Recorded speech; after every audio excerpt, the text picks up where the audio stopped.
Salvione, hello and welcome to Up Close and Interpersonal. Thank you You for very having me. much for coming on the show. My pleasure. And yeah, how has your trip been in Ibiza so far? I mean, it's amazing. I mean, played 3 times already. Had a nice solid week off, just Hmm. relaxing, doing all the things. Good music. Can't complain. Cool. And where have you played this trip? 528. Mhm. We played, what did we do? Did Josh Baker. We did Pikes Presents. We did Capocile. And then we did a little pop-up over at a craft brewery spot as well. Cool. So you've been quite busy this time around. Yeah, definitely busy, but it was nice. We had like 9 days off, so it's Hmm. been a nice vacation, which has been What good. has been your favorite party so far? This year would probably have to be brunch electronic Ah, infused. cool. Yeah, Yeah. big energy, a lot of fun. And what parties do you have left playing here in Ibiza this year? Sunday I play bass jams, Hmm. and then at the end of the month I play Kaluki at 528 and the closing party for bass jams as well. Hmm. So let's go back to the beginning then. Let's do it. This is interesting. I've got so much to talk about actually on with you on this. Obviously you're from New York, which is our first guest from America, and indeed New York. What was it like for Mike growing up in New York as a child? You know, it was interesting. Especially like where we are in New York, like not always the most diverse. So, everybody's kind of in the same little bubble. Um, and then, just a lot of music in the household, growing up, loving family, everybody in the same house. I actually bought the house connected to the house I grew up in. So my grandparents and uncle still live next door. So everyone's still super close. And what part of New York do you live in? We're in Staten Island. Nice. So what actually got you into house music, or how did house music find you in New York? So when I was 17, you had a lot of big New York DJs that kind of commanded New York at the time. And one of them was Jonathan Peters, who had a residency at Sound Factory in the Yes. 90s. That was done by the time I was able to go out to clubs, but he was kind of like the DJ that like the gateway drug to house music for everyone because like you could get in with a fake ID, underage, all that stuff. So I was 17, never forget it. Went to Tropicana. It was his birthday party, Wow. and I was just like, Iconic. yeah, I was like, what is this? Like, and it was just so cool. I'll never forget the moment. He played Donna Summer, "I Feel Love" a cappella, Wow. and just like Yeah. filtered it like super resonant, like I was jaw clenching. I was like, what, this is the greatest feeling ever, and I have no idea why, but like I was just hooked from like that point on. Wow. And then that was it, never looked back. And that track is iconic as well. It is. I mean, come on, and that place as well. That must have been a goosebump moment, like for Yeah. you. So on that sort of point, like, who are your main artists from New York that inspired you growing up? Definitely Jonathan Peters, Yeah, because yeah. especially as a DJ, to hear him play all night long and how Mhm. sets were back then, Yeah, like it's something that I weave into my DJ sets, even if it's just an hour. Like I'm always trying to take it from point A to point B and tell a story in some way, shape, or yeah. form. Which I feel like is kind of like a lost art form these days. Mhm. Not that it's anyone's fault, but Yeah. it's just when people only know 2 hour sets, like you don't Sure. really Yeah. understand I that totally side. agree with you. Yeah. And then definitely Danny Tenaglia, Yeah. who is now a good friend of mine and I work closely with. Yeah. So, and then definitely like Victor Calderon, for sure, another big New York guy who, in terms of even just not just sonically but career wise, like I feel like out of everyone out of New York, he ironically had a party that was called Evolve, Yeah. but Yeah. he's been the one that evolved with the times and stayed fresh. And I mean, he was just here playing with Damien at High, and like Yeah. he's always like kind of moved his career up with the times, I guess you would say. Yeah. So moving on to DJing as yourself, would it be fair to say that you was obviously a raver at the beginning? You went out to parties in New York, to all these incredible clubs, watching all these incredible artists. Very lucky, by the way, to see all that. And when was you inspired to sort of start mixing, basically? I had to be probably around like 20, 21 or so, probably like 20. So like I was probably just going out to parties for like 2, 3 years, and I was like, I can mess around with this like DJ thing. My mom had got me a little like Vestix like Yeah. controller to like start on for Christmas one year or Yeah. whatever it Yeah. was. and like learned, like taught myself how to beat match on there, and then eventually, like, you know, I like, tried to get some club stuff, but I was really just messing around Of for course. like, Yeah. you know, years, like before I was Yeah, ever yeah. like, oh, let me like try to gig or whatever. I was like the cool thing because I thought it was so cool that, like, these guys would play records and Mm-hmm. how people would react. But I mean, honestly, and I mean, it sounds like cliche sometimes, but it kind of actually goes back to the childhood Mm-hmm. where, you know, I'll never forget how like we'd be hanging out in my mom's room, and like my mom, my uncle, and like they just be listening to music, and like she'd have her 6-disc CD changer, and I'd be like picking CDs. Yeah. And like I remember the excitement that I would get knowing that I was like picking something that would get a reaction out of them, Wow. which is Yeah. honestly the same reaction I get when I know like I'm like, oh, wait till I drop this track and like they're gonna go nuts type scenario. Like I feel that same feeling as I did like Yeah. when I was like a kid like that. So it kind of does go back to like that moment, I guess. Yeah, that's a wonderful story, because actually that's your job as a DJ. You're a selector, first and foremost, right? And then obviously, technically, in my opinion, anyway, you know, you're there to create a feeling for people, or a vibe and emotion. And obviously, you had that as a as a youngster. So that's quite cool. Um, but like I said, there's so many amazing artists from New York. I mean, you've got Moby, you've got Todd Terry, I believe. Um, David Morales, Yeah. all those guys. It's just like, yeah. So you've got a wealth of, and to come from New York as well, to be, amongst all that, and the venues as well, and the infamous venues as well. It's just, yeah, super special, super special place, I Yeah. guess. I mean, I've seen some crazy parties and crazy lineups. Like one of my favorite rooms from New York was the spot that was called Cielo. Small little intimate room, and I'll never forget there was a Yeah.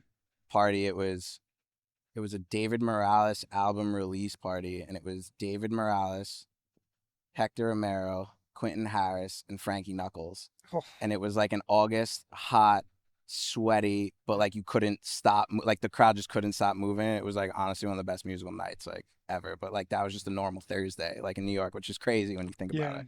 yeah, yeah. No, it's wonderful. I would love to visit. And what about Mirage? Is that still open now? Or Well, they're closed for this summer. okay. They filed for bankruptcy, Oh, right, I didn't and know that. they're going through some struggles, but it's a Yeah. cool spot. It's a really cool venue. Uh huh. You know, it if they do it, you have to check it out. It's definitely worth Sure. seeing. But their Sure. other two rooms are amazing. I've played there at Yeah. Avant Yeah. Gardner. Yeah. They do a lot of big things there for Uh sure. huh. And where are you actually? Obviously, you play a lot, around Europe. You're playing a lot in Ibiza this year, last year as well. You played for Ibiza Rocks, and I think you was headlining Ibiza Rocks Hotel with Joel Corey. Yeah, we're doing Joe Corey and Nathan Doyle Yeah, last year. yeah, Yeah. yeah. Well, you did that this year as well, right? No, that was last year. Oh, last year, Yeah, this yeah, year we're just doing the 528 stuff. yeah. And what are you doing back home in Homelands? Like, are you quite busy there, or are you just solely concentrating on your academy with producers? Or are you actually out, busy in on the network in New York? Yeah, we've Clubbing? been doing New York. I'm playing a party actually next Friday in New York. Yeah. And then like we do Chicago, I played Detroit. Bouncing around the states, doing a bunch of different things. So let's talk about those three cities that you just mentioned. So Okay. you've got Chicago, Detroit, and New York. Obviously you're going to say New York's your favorite place because you're a New Yorker, right? But come on, what's Chicago like for playing house music? Chicago's amazing. It's a vibe. Yeah. I played for a party called House Calls, Yeah. and they used to do this party at a place called the Listening Room. And Hmm. honestly, it kind of brought me back to like my older New York days. It was just this like low ceiling, small, intimate vibe and crowd and venue, which is just such like I love that stuff. Like as much as I love playing big venues and you can play festivals and stuff, but just being able to connect with a crowd in that small space, and especially, I mean, the birthplace of house music, it's just, yeah, it's nothing better than that. I totally agree. For me, like the intimate venues, low ceilings, basement vibe is the place. And I think most DJs feel that as well. To be fair, and Detroit, how's Detroit? Detroit is fun. And I got a couple of students out there, so it's just a vibe. Yeah, yeah. You know, it's definitely a techno scene, which Yes, yeah. veers a little bit I was from just gonna my ask you about that. style. Yeah, Yeah. but I mean, I love Detroit, and it holds, a special place in my heart because honestly, that's where I kind of had my moment where I decided that like this is like really what I wanted to do. Hmm. So Hmm. It'll always be a thing for me. And when did that sort of like when did you become aware that actually music is, going to be something that's going to be, your career for the rest of your life? When did that sort of switch happen? So 2013, I was finishing up getting my doctorate in physiotherapy, and I was already taking classes in music production at Dubspot on the weekends. Yeah. Yeah. So like I kind of knew like that I was like, oh, this is like the next path, because as I started to become a DJ, it was that point where Tractor came out, Sync Button, everybody was a DJ. So you had to make your own music Yeah. to kind of separate yourself from that Sure. crowd. Yeah. And so I was like, all right, yeah, it's the next step. And I was like kind of getting into it. But 2013, my friends and I used to go to Detroit for Detroit Electronic Music Festival every year. And we went to a Circle Local after party, and like the sun was coming up and these like torn down like warehouses and everything, and Mass Productions played this track, and like I was just moved by music like I had never been moved before like in my life. And like I had texted like my friend who was like my manager at the time, and I was like, this is what I want to do. Like I want to be the person that makes and plays the music that moves people in the way that like I felt that day. And from that moment on is when I just put Wow. everything into it. Yeah, that's a great story. Thinking about what you just said there about the 2013 sync button, um, I totally agree. But what do you think about AI now in production? I mean, it's going to be a thing. Sorry to put you on the spot. No. It's a great question. Like, it's going to be a thing. I think that there are tools out there that are now, and like there's some that like I use, like with like, vocal splitters and things like that, Hmm. that are going to allow art to come into the world that never would have existed before. And I'm Sure. all for that. Like, like you used to be like, oh, you'd hear some song and be like, this would be great in like a house track to sample or anything like that. But you can't just go online and type in a thing like studio acapella and it just like you find it. Like, Yeah. like those Yeah. stems don't exist. Yeah. So being able to tap into that, I think, is something that is going to really push the envelope for producers.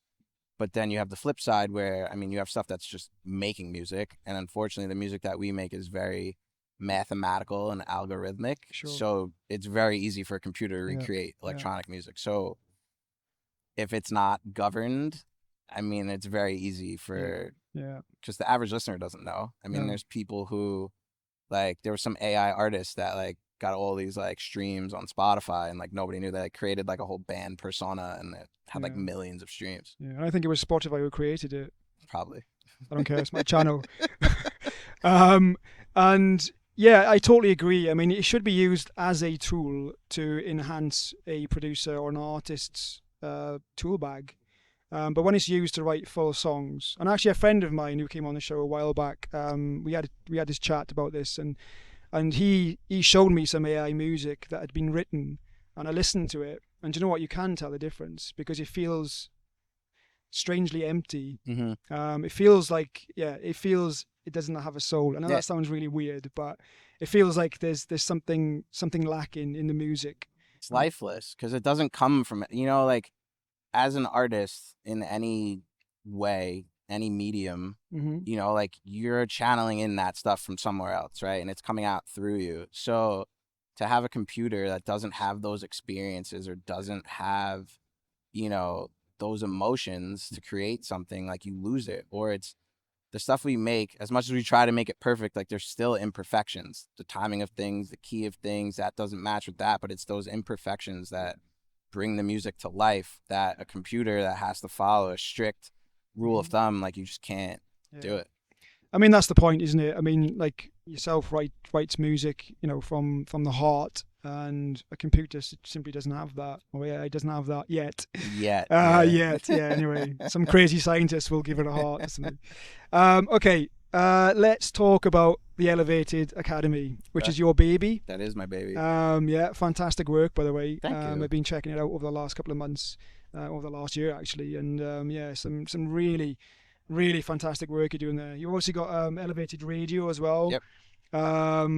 And you've worked with Danny Tenaglia. How did that even come about? I mean, you actually, sorry, let me reword that.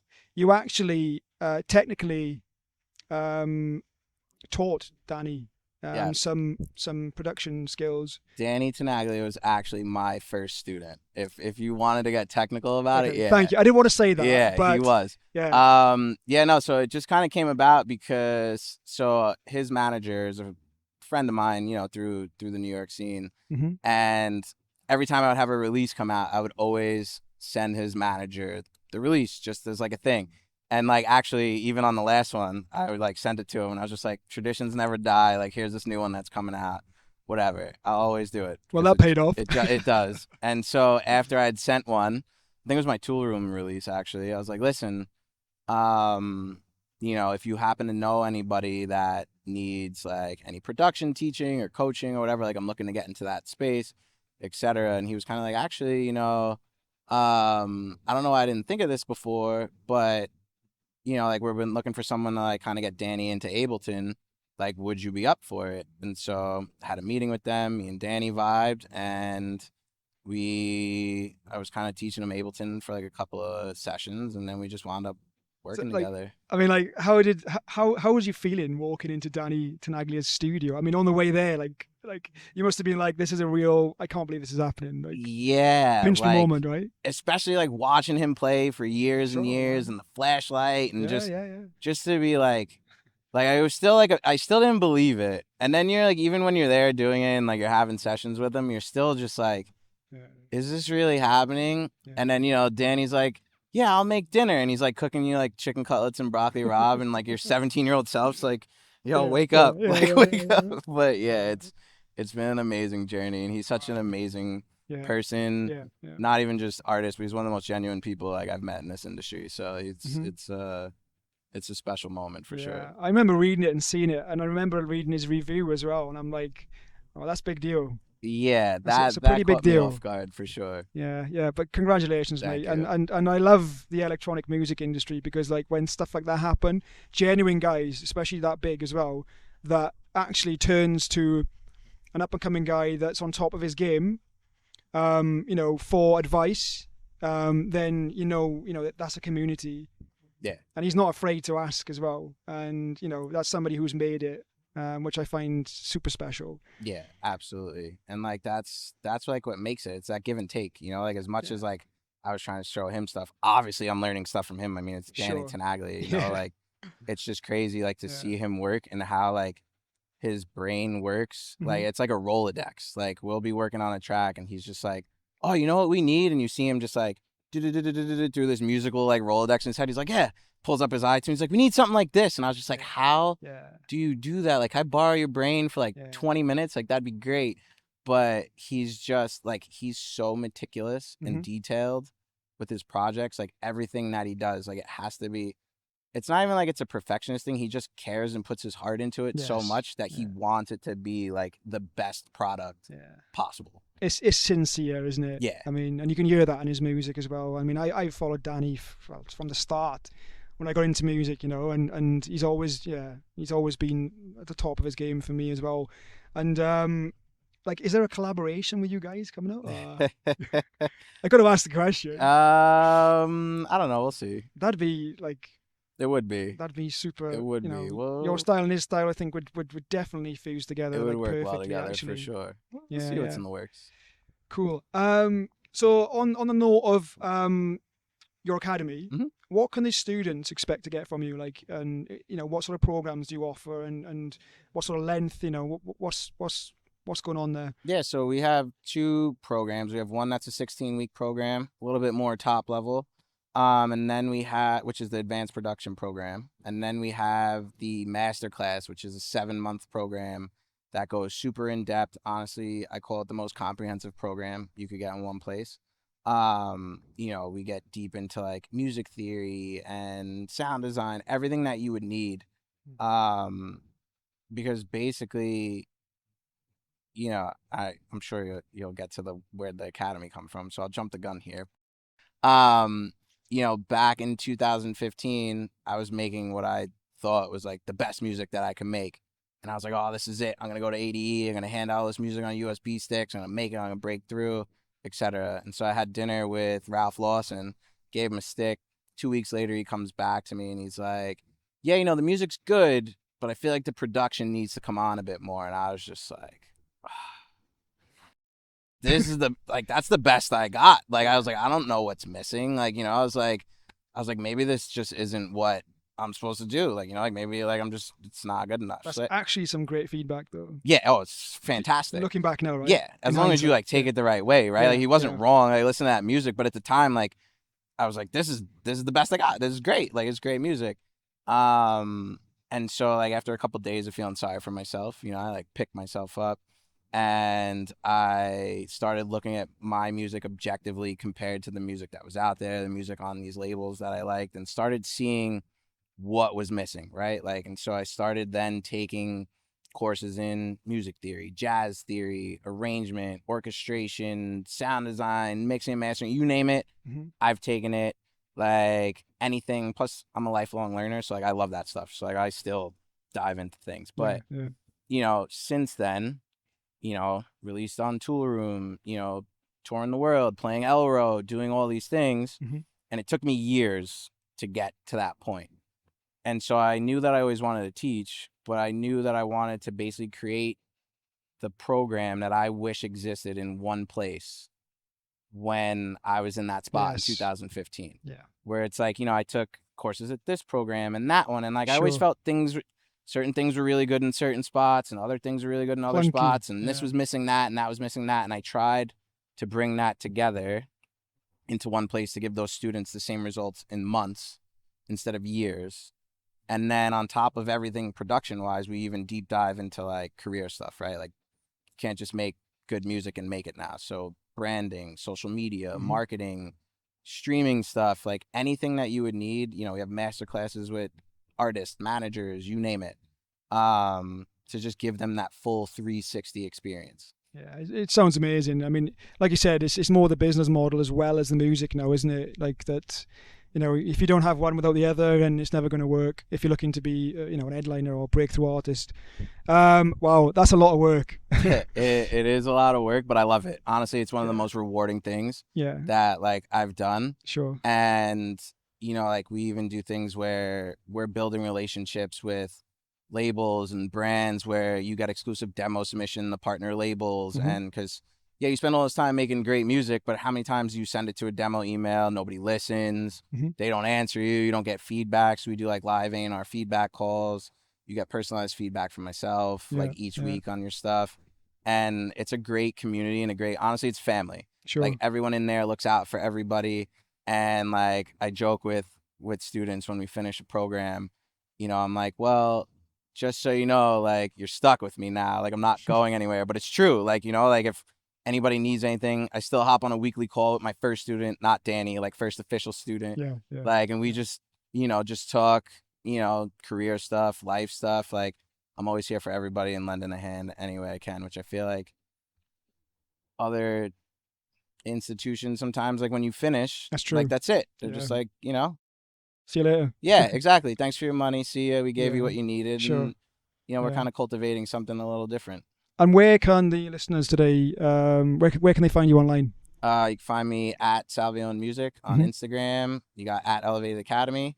And then Elevated Radio is on SoundCloud, Mixcloud, Apple Podcasts, and we're about to launch YouTube as well. Nice. Yeah, because I've seen your radio show, and you've got some great artists playing on your radio show. I mean, you got Hector Couto, you've got like Flash Mob, Marco Lis, you know, Carlo, Leo, and yeah, I think there's a few other guys as well. I mean, those guys are top of the game, man. And yeah, do you know what I mean? And they're playing on Elevated Radio Show, and I do listen to it. It's very nice tech house. Thank you. Thank you. I try to call it like sophisticated tech house. Yes. But like, you know, it's that rolling stuff that's not yeah. too much in your face, but it's just like it's that dance floor stuff. Good radio stuff. You know, you want to listen to it in the car while you're driving, you want to go to the gym, you want to, like, it's a good listen. There's plenty of people that I know that don't listen to house music. It's like, oh, I kind of like electronic stuff, like regular, you know,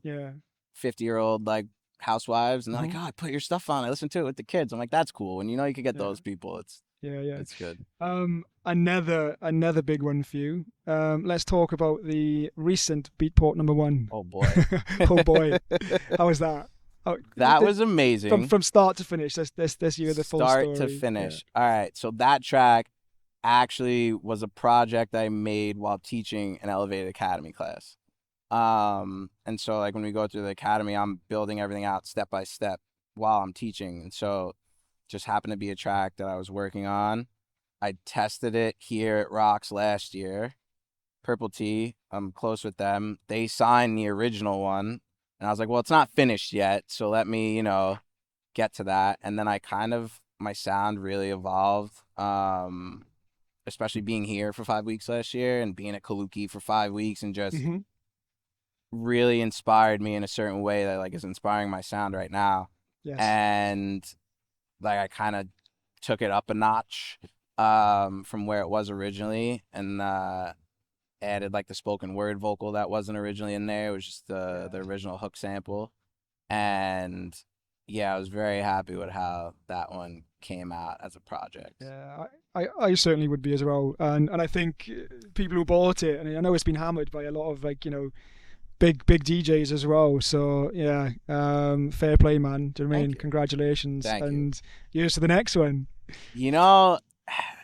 Honestly, I used to. All right, so like coming up in the time that I did, like a Beatport #1 would change your career. Of course. So like now it's not like that, but It's I not. always said I was like I just want to get one, Mm-hmm. just one. Sure. I'm kind of okay right now. Mm-hmm. If I don't get another one, Of course. you still want another. Yeah. I think the focus is just making good music, isn't it? Yeah. And just getting that sort of tap on the back.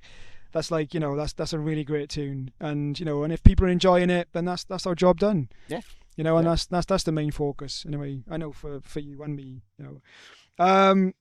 So what's coming next? I mean, what's going on next in Salvione's life? Gigs, releases, collabs, remixes. Tell me what's happening. All right, what do we got? Working on the Q4 touring schedule now. Hopefully a little South American tour will be nice. Yeah, that one's in the works. We just signed one out here to Black 7 Music. Mm-hmm. That I was road testing. Shout out to them guys. Yeah, shout out to the Blackwells. Yeah. Good lads. Mike and Dave. Yeah. I'm doing a remix for Sean Jackson on it should be on After Party, I believe. Mm-hmm. And he's on fire. He just did one on Desolate. So that was a big one. Nice. And yeah, I'm just getting back in the studio and doing my thing there. And we're working on launching a producer community as part of Elevate Academy as well. Producer what, sorry? Like a producer community. Oh, okay. Yeah, so we're gonna do, so people can get feedback on the tracks, and you can just feedback on their tracks, weekly calls, live streams from the studio. That's so really, I'm working. really You can kind of cool. be a fly on the wall and hang out, ask some questions, things like that. And then just a whole bunch of other things, Q&A sections, tutorials, like you name it, one-stop shop without having to be a student. How do you find time to tour? But it's a serious question though, right? But how do you manage your time as an artist, as somebody who manages other people as well, on your academy? Like, how do you manage your time producing, your gig schedule, also like teaching other people, up and coming producers, DJs, etc. Like, what does your timetable look like? It was a little difficult for a while, honestly, like because getting the academy off of the ground takes a lot of work. Starting your own business, doing all of those things, and when you're a team of one, you can't really, you can't just push it off on someone else. So the artist side actually took a big backseat for like a good year and a half, 2 years. Like if you look at my release schedule, like there was just stuff missing, but that's because I was so focused on sending marketing emails, building the academy, focusing on students. But now I've kind of worked the schedule where I'm putting the artist side as a bit more of a priority, and just getting into a daily habit of being in the studio. So I do at least 10 minutes a day, and just getting in on that and scheduling the big things first, like the most important. And not procrastinating. No, I don't got time for that. You don't got time for that. No time for that. New Yorker's got no time for procrastination. No. Okay, like there's a lot of information there, and yeah, firstly, like, thank you so much for spending your afternoon with us and coming here and having a quick chat on this beautiful day here in Ibiza in Catalunya. So thank you so much for joining us. Thank you for having me. And I wish you so much luck with your future endeavours. No doubt you're going to grab and you're going to succeed in whatever you do, because you already are, you know, judging by the chat we just had. But before we finish, I've got a little quiz for you. Okay. Basically, it's a few questions. I'll say apple or orange, and you've got to say apple or orange, whichever one you prefer. All right. So yeah. So we've got here Ibiza or New York. Ibiza, no question. Wow, straight in there. Pasha or High? Hi. Because I have to admit, I've never been to Pasha. Oh, okay. So Mac or PC? Mac. City or countryside? City. Oh yeah. Summer or winter? Summer.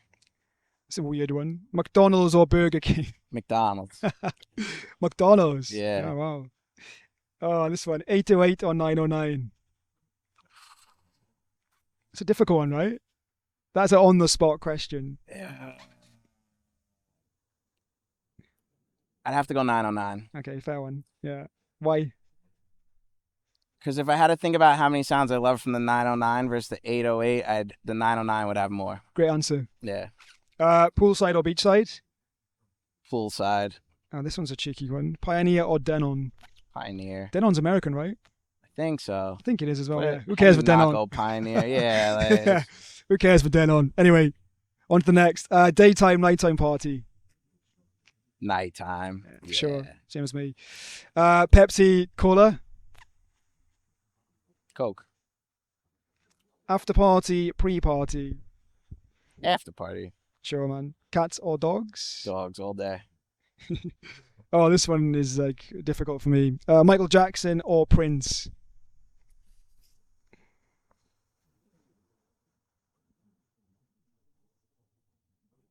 It's difficult, right? That's a tough one. That is a tough question. I'm gonna go Michael Jackson. Wow, that's brave. I But know. yeah. But yeah, I mean, Michael Jackson was my hero growing up, but Prince is still a legend as well. Yeah. It's just like, it's a tough one. yeah. Toss Oh, up. this is 50-50. the last one, mate. I'm really sorry about this one, and I'll apologise to you first of all. But Trump or Biden? I mean, it's the lesser of two evils, but let's just go Yeah. Biden. There you go. Happy days, mate. Thank you so much for joining Thank us. you for It's been a having me, man. I had a pleasure blast. to hang out with you in Ibiza again, Yes. and I'm looking forward to seeing everything that you achieve in the future. Thank you, man. I Thanks, appreciate brother. the chat. Cheers.